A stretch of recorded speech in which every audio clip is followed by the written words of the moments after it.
नमस्कार। Doctor Jitendra yoga channel पे आप सभी का स्वागत है और मैं हूं डॉक्टर जितेंद्र। सर्वप्रथम आप सभी लोगों को, समस्त योग साधकों को नव वर्ष की हार्दिक शुभकामनाएं। वर्ष 2021 आप सभी के जीवन में सफलता और समृद्धि लेकर आए। नए वर्ष की शुरुआत करते हुए आज के योगाभ्यास को शुरू करने से पहले मैं अपनी बात शुरू करना चाहूँगा गीता के एक श्लोक से।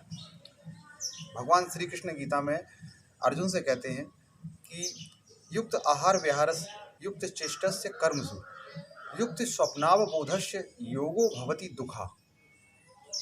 अर्थात योगाभ्यास करने वाले व्यक्ति के जीवन में योगाभ्यास तब लाभ देता है जब उसका संपूर्ण जीवन, दिन भर की दिनचर्या नियमित, संयमित और मर्यादा पूर्ण होती है। युक्त आहार विहारस, अच्छा खाने वाला, समय पर खाना पीना, युक्त चेष्टस्य और सही समय पर सही कार्य करना और सही समय पर सोना, सही समय पर जागना, यानी कि संपूर्ण दिनचर्या जब हम नियमित और संयमित करते हैं तो उसका परिणाम हमें मिलता है स्वास्थ्य के रूप में। अतः सभी योग साधकों से मेरा निवेदन है कि अगर योगाभ्यास से हमें पूर्ण लाभ लेना है तो हमें अपनी संपूर्ण दिनचर्या को यथासंभव प्रयास करके उसे नियमित और संतुलित करने का प्रयास करें, तब जाके हम योगाभ्यास से पूर्ण लाभ लेंगे।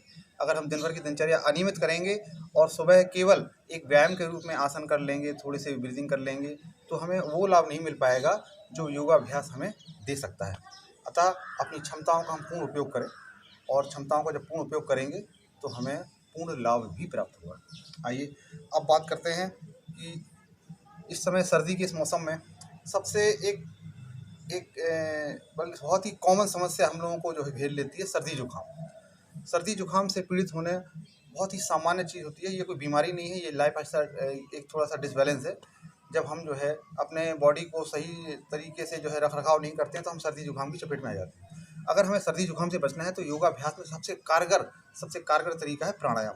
प्राणायाम हमारे आंतरिक स्वास्थ्य का आधार भी है और अगर हम नियमित रूप से प्राणायाम करते हैं तो हम सर्दी जुकाम से भी बच सकते हैं।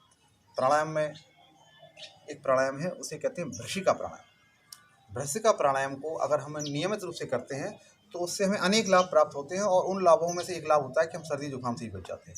भ्रशिका प्राणायाम तो वैसे हमारे पूरे रेस्पिरेटिव सिस्टम को स्ट्रॉन्ग करने का काम करता है, हमारे फेफड़ों को स्ट्रॉन्ग करने का काम करता है।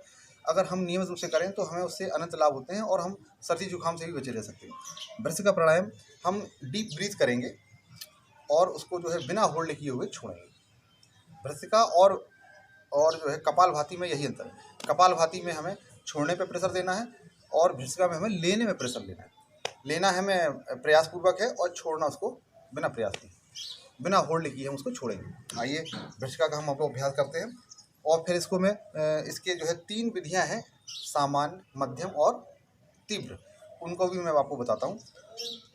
हमने ये योगाभ्यास में बैठने के तरीके हैं। आप सिद्धासन में बैठ सकते हैं। शरीर में अगर आपकी फ्लेक्सिबिलिटी है तो आप पद्मासन भी लगा सकते हैं। पद्मासन लगाने से आपके जो है थाई और पूरे जो है नाभि के नीचे के पोर्शनों को शक्ति प्राप्त होती है। बैठ के हमने श्वास ली,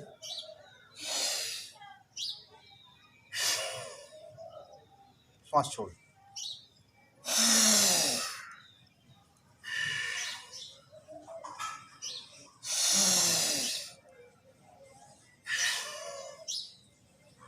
छोड़ दी,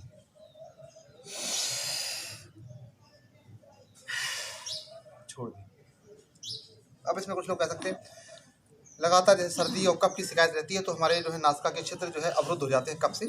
तो ऐसी स्थिति में हमें जो है परेशान होने की ज़रूरत नहीं है। आप साथ में एक तौलिया, रुमाल रखें। जब आपको लगे कफ का एहसास हो तो उस कफ को आप निकाल दें और धीरे धीरे करके आप देखेंगे कि आपकी श्वास नली कफ से आपकी जो है हल्की होती चली जाएगी, कफ उसका सफाई होती चली जाएगी। तो आप भ्रशिका का, अगर हमें इसमें सावधानी भी रखनी है कि अगर जिस व्यक्ति को हार्निया का ऑपरेशन हुआ हो, हार्ट की समस्या हो, बीपी की समस्या हो, तो उसे भ्रशिका तीव्र गति से नहीं करना, उसे सामान्य गति से ही करना है। जो मैं करके दिखा रहा हूँ आपको, देखें।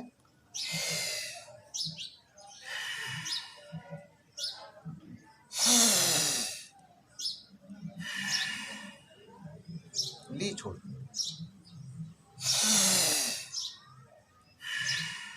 छोड़।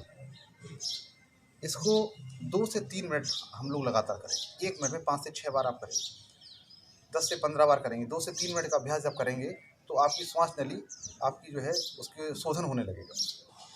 अब जिन व्यक्तियों का बल मध्यम है, जिन्हें कोई हार्ट की समस्या नहीं है, हार्निया का ऑपरेशन नहीं है, बीपी ब्लॉकेज कुछ नहीं है, समस्या नहीं है, तो वो लोग इसे थोड़ा मध्यम गति से भी कर सकते हैं। जिन लोगों की आयु 40 वर्ष से ऊपर है वो लोग इसे मध्यम गति से करने का कार्य कर सकते हैं, उससे उन्हें और लाभ मिलेगा। देखिए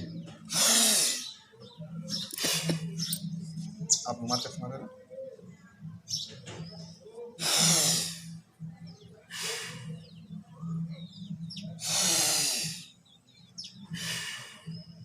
मध्यम गति। अब खास तौर से आप उन यंगस्टर की बात करते हैं, युवा जो शारीरिक रूप से पूर्ण स्वस्थ हैं, जो हर कार्य को गति से करने में विश्वास रखते हैं और उन्हें पसंद भी होता है। युवाओं का मतलब है उनको गति पसंद होती है। और योग साधकों को भी ये मालूम होना चाहिए कि देखिए, जहाँ गति है वहीं प्रगति है, और जहाँ पर गति नहीं है वहाँ दुर्गति है। इसलिए गति, जीवन में हमेशा गति अनिवार्य है। अगर हम अपनी क्षमताओं का पूर्ण उपयोग करेंगे, क्षमताओं का पूर्ण उपयोग और पूर्ण उसका जो है उन क्षमताओं का इस्तेमाल करेंगे, तो हम अपने जीवन में निष्क्रिय रहेंगे नहीं। देखिए, युवाओं को जो करना है, जो बिल्कुल पूर्ण स्वस्थ है, जिनका बल उत्तम है और जिनको अंदर कोई व्याधि नहीं है, वो इस भ्रष्का प्राणायाम को तीव्र गति से करने का अभ्यास कर सकते हैं। मेरा अभ्यास काफ़ी लंबा पुराना है, तो इसलिए मैं तीव्र गति से अभ्यास मैं भी करता हूँ। देखिए, आइए मेरे साथ मिलके 30 से 35 सेकंड 35 से 40 सेकंड हम लोग देखिए अभ्यास करते हैं, आधा मिनट।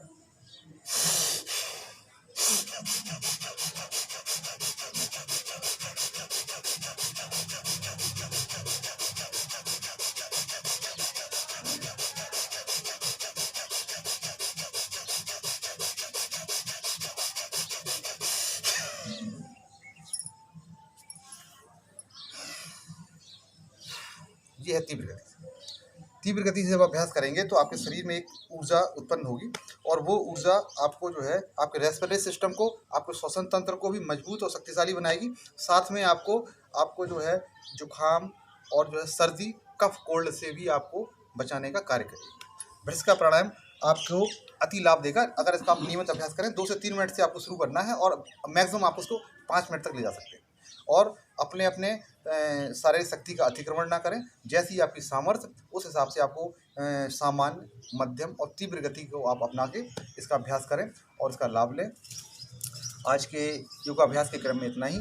अगले क्रम में हम लोग योग की किसी और क्रिया के बारे में बात करेंगे। नमस्कार, धन्यवाद।